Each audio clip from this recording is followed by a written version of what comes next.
Hey everybody, I've got a game that I played recently, and maybe one of the better games I've played, even though, as usual, I'm showing you guys a loss. And it comes from the Caro-Kann Exchange, and I want to highlight a plan that we have, because often we're going for this f6 idea with e5, and that works often. But sometimes you can skip f6 and play e5 directly, and that is something that I was able to employ in this game. So here we're still in a book position, and my opponent played queen to e2, which is the first non-move that's not covered. It looks a little bit strange, because why do you want the queen on e2? I thought that perhaps the idea was to just support c5. But talking to my opponent after the game, his actual idea was to eventually play queen to e3 and break this pin, and then he would have the freedom to move the knight. So I was looking at what to do, and I thought, do I need to change what our typical move is? And I decided not to, and just play bishop d6, which is the normal move, planning to follow up with the knight going to e7 and standard play. So he chose knight to b d2, and I developed normally, rook to e1, and now I played h6. Turns out this is not strictly necessary. Often this h6 move is needed before we castle because there's threats of knight g5 after the bishop takes on f7. So for example, if I castle here, it turns out it's totally okay. He can capture, we take here, and you can just get to g5, and we can creep up to the h6 square, which looks a little bit terrifying to walk into this potential discovery. But after the knight jumps up, we just have bishop to f4, and we're just a clean piece up. So this is totally okay. However, the computer does slightly prefer the h6 move, and it is the move from the repertoire if white is traveling down the main lines that are covered. Here white played a4, which I think shows that he doesn't quite know what our plan is, which is of course to play f6 and e5. A4 is aimed against stopping the minority attack, which is something like rook b8, and advancing this pawn and this pawn up the board, and trying to create a weakness on c3, which is a great plan that you need to be familiar with, because if f6, e5 doesn't work out, this is our fallback idea. But here, since it's not what we're going for, it's a little bit of a waste of time. I went ahead and castled now, and he played g4, which is a move we should generally be pretty happy to see. The idea is he wants to break the pin. I don't know why he didn't go for the original idea with queen to e3. But of course, we drop the bishop back, and now the knight comes to h4. And here we have a pretty fantastic plan. We don't really have a way to play f6 to support e5, but I was looking at his white pieces, and these guys are pretty bottled up, and the king is looking pretty exposed with this h3 g4, and so it seemed like the right time to just play e5 directly, which we can play immediately, but it's just as good and basically the same to capture first, drawing the queen into the d3 square, and then we hit e5. And the point is, as we're threatening to go e4, cutting off this knight's route into the king side, or his natural route, you might have to go back to f1. And so, of course, they take, and then nice that the queen is on d3, because we got to bring in this knight to the king side with tempo. So he drops back, and here I immediately went wrong. I have a great position, and we should be looking at ways to bring in additional pieces. So I played f5, which is a really typical idea against this g4 maneuver that white has employed. And the idea is simply I want to take, and I want to have an open rook. But we need to prepare that idea slightly, actually. We still have a couple pieces that aren't really playing yet, and so it's time to bring them in. Of course, we want to try to use these dark squares that are super weak. So it was much better just to bring in the knight. I didn't really want to do this because I thought, aha, I'm trading off one of the attackers, and I'm trying to not trade. But it turns out this is just fine. He can bring in the other knight. Of course, if he captures, we're super happy because we'll just take with the pawn, and we have an open rook now, and we have a super safe square in h7 for our king later if we need it, and we'd be very happy with this. So if he plays knight D to f3, this is looking good. we can again just bring in the other rook, and everything is looking fantastic. We wanted to leave this rook here because we still want this f5 idea. White can bring in an additional piece, and we'll go knight to c4, which is quite a nice idea. We're not quite able to get into these squares like we want just yet. Again, we're still never afraid of this capture because all of a sudden our rook is super active. And the idea is to try to take advantage of this pin. We are putting some pressure on this pawn, which makes sense. White can jump into f5. He wants to get rid of our bishop. This is a really active square. He continues to defend this guy, meaning that, or excuse me, not defend him, but continues to defend this square, and also moving the knight off of the square means that we don't have a timely capture on the h4 square. We go bishop to c5, just piling up pressure right here on the e file. And he can drop this guy forward to try to block that pressure, and we have captures immediately. And the best move here is actually to take with the pawn, but we should be really happy to see this because now we have a clear target, and we're just going to pile up against this guy. We can go knight to e7, trying to remove this defender, or if he takes back, opening our bishop back up. Queen to h2 is actually the best move, trying to trade queens, but we say nay. We can come back here. Now we're threatening to win material on e5 or sorry, f5 or e3. If he captures, no big deal. We'll take back with the rook, preparing to double, and we have a pretty fantastic position with lots of pressure against this pawn, none against our own pawn. His king is still quite exposed, and we're doing really well here. This would have been the best way to play. But if instead he tries to avoid giving us this long-term weakness where he's just going to suffer for a while and comes back and takes with the knight instead. Well, this is quite nice for us because we're going to get access to this square now.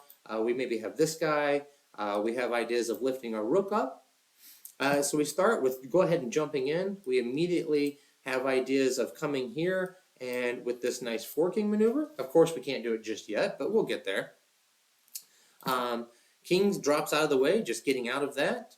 If instead, this is nice, if instead he goes back to f3, trying to get rid of our knight so that we don't have this threat anymore, we have this super nice rook takes.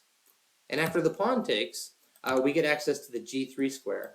And we're threatening this knight and the king, of course, immediately. If he can jump out of the way, we'll go ahead and grab this. We hit the rook. And we're also threatening queen takes h3, which forces him to go to g2. And we can just trade queens, take the knight, and we are a happy piece up. And we still have that target on e3 from earlier in the position. So instead, not going to play the knight back to f3. I'm fumbling over my words today. But instead, trying to play just the king out of the way, taking a moment to make sure that this square is not as dangerous for us. We can continue by go ahead and capturing, which removes the defender of this square, again prepping to get in there. He's got to take back with the pawn. We maybe don't want to give up our bishop, but really this knight is doing more for the king side than our bishop is. And it's not a clear way coming back and trying to go here. Well, there's nothing there. It's an empty diagonal.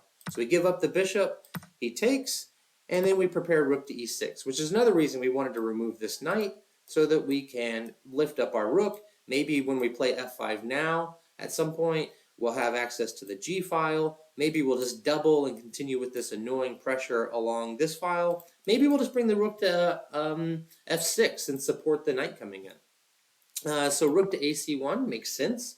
Trying to activate his rook, hits our queen, and we'll come back to f4. And we're just bringing in our pieces. We're going to have quite a nice position. I looked at knight takes d5, and we can just grab this pawn here. It's an equal trade, and we're still hitting the queen, so he needs to move out of the way. He, of course, can't really attack us because we can grab his queen, he grabs ours, and we take the rook with check. We're up tremendous material. And if he plays this rook across instead, we can actually just take the knight. And when he plays rook takes, we come here, and again, we've won a clean piece. So we're quite happy. So knight to e4, dropping back. We go queen to e3, and he has to play f3 and drop a pawn because if he comes back to g1, well, of course, we just win an exchange immediately. So this is really how the game should have gone. Just bringing in our pieces and continuing to make threats and put pressure. This idea of coming the knight into g6, offering a trade here, and really just making this knight super active and bringing in our other rook, bringing in all of our pieces. We have much clearer way and faster way to develop than white does with these three pieces, which is not how I went. After queen to e2, I played the immediate f5, which is not bad per se. It doesn't like give us a worse position, but it just ignores this fact that we have a few other pieces, and it gives away a lot of the advantage. It's still quite difficult for white to play. He chose to play f4, which is actually a big mistake, and gives me an opportunity to again to take immediate control of the position, and I fumbled it again. Better for white was instead to play, excuse me, not after f5. Instead of playing here, it was better to play the knight over, preparing to bring out the pieces, and this maintains a pretty equal position. We can play knight takes, then after queen takes, we grab here, the queen comes in, and he's already starting to get his own threats. It's difficult and a pain in the butt now, and it's a roughly equal game. We have our own threats, our pieces are going to come in, and this would have been a much stronger way for him to play. Instead he played f4, and again, the better way for me to play would be to just drop the knight back, prepare to attack this guy, and attack this pawn on f4. It's a super weak pawn. If he captures, no big deal. We just take it back, and I say good luck finding a way to defend this pawn. There's no way to do it. It's attacked 3 times, it's not defended even once. And we're going to get to capture with tempo, and we'll probably take this pawn on g4, we'll swing the other rook in, and we're crushing. Instead, I played this move, which does maintain a pretty nice advantage of a little over a pawn, but it's not as clear, and again, it ignores this idea of bringing in our pieces and activating them to try to come up the board and take advantage of these dark squares. So after captures, he of course takes, we get this nice check, and king to h1, and then this was my idea. The point being that I'm going to get my piece back, and his king is super open. So here he played rook to g1, which is a move I did not expect and was a little bit confused, and we have a choice. Do we want to take the rook, and where we will have given up 2 pieces for the exchange, and we have a pawn for it as well, or do we just want to get our knight back, and we're going to have an open king to play against, but equal material? And it's definitely better to take the rook, because again, this continues to make it difficult for white to develop and bring their pieces out. So after king takes, we can bring up the knight again. We just want to trade off that attacker. It's not easy for him to bring this knight to f3 or to come back, which is what he wants. So after captures, we can play the rook.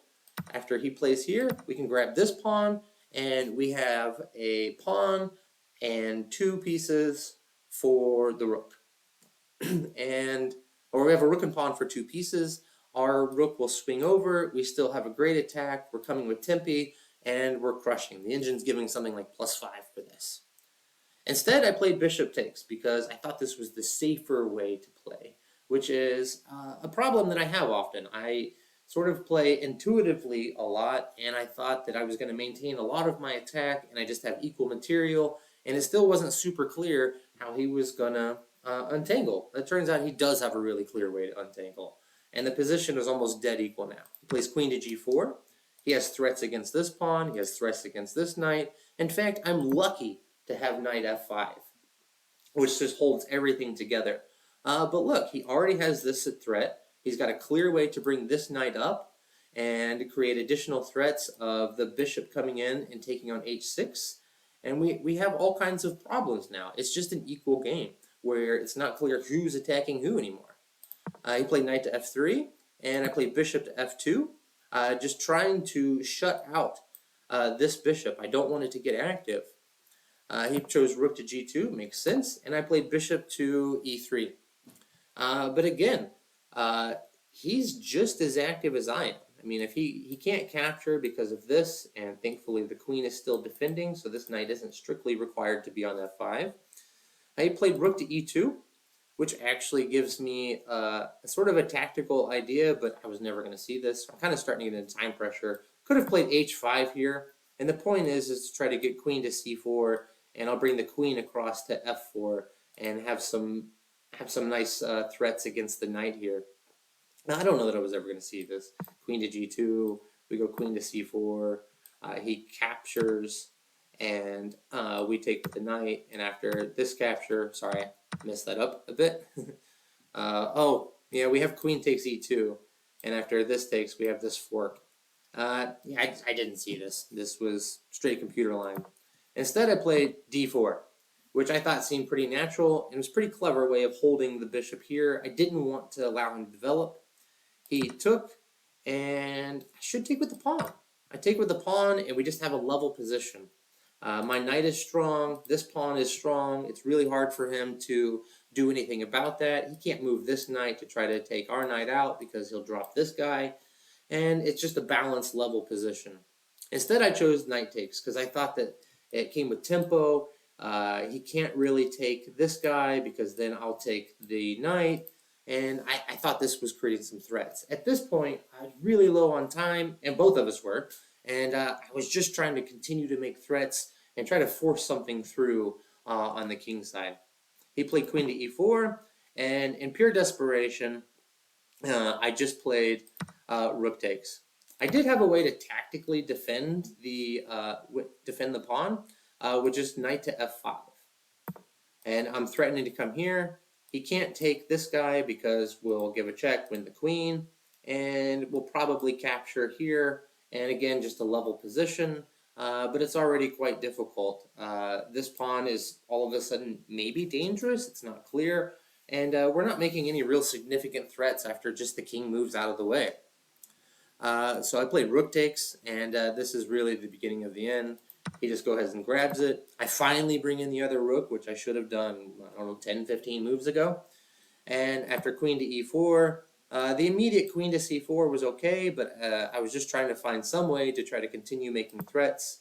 I attacked this pawn. It's not going to work. He just plays king to h2, and now I came up to c4 and totally missed that he can just capture here, and I can't take it back. And the game is over. I played rook to f2, and after king to g1, I have nothing. There's no options. We're just totally busted. But I want to go back to 2 points in this game. One is the original move e5. Noticing that against this open king, that we really want to blow up the center, especially when he has all of these pieces stuck on the queen side, and we have a much freer way to bring our pieces to the game, which is a key point. We have a much freer way to bring our pieces to the game, which is a big problem that I didn't follow up with this, because after takes, and here, I chose the immediate f5 when I should prepare that idea and bring the knights in, bring the knight instead of f5, bring the knight in, be happy to exchange off really the only clear defender of his king side, and bring in the other rook and continue lots of pressure along the king side, this e file. We have these ideas of f5 as well, and then this cool idea of coming to c4 and transferring pressure along this e file, which I think is a really instructive way to play. And if you take something away from this game, think about this idea of e5, but then the proper follow-up, which is to bring in the rest of your pieces. Anyhow, I hope this game was interesting and fun. I was really happy to play this game because I did get to play a cool idea that I found over the board, and I just wish I followed up a bit better. If you're interested in these lines and you want to try to get this kind of attack in your game, check out the description for links to the ChessGoals course. This opening does come from the ChessGoals Caro-Kann course. It's a lot of fun. I'm having a great success in a lot of games. You've just seen a lot of losses from me because I've been playing this same FIDE master, and he's just kicking my butt. But I'm getting lots of great experience in these lines and trying to share that with you guys. Anyhow, I hope this was fun, and talk to you later. Bye-bye.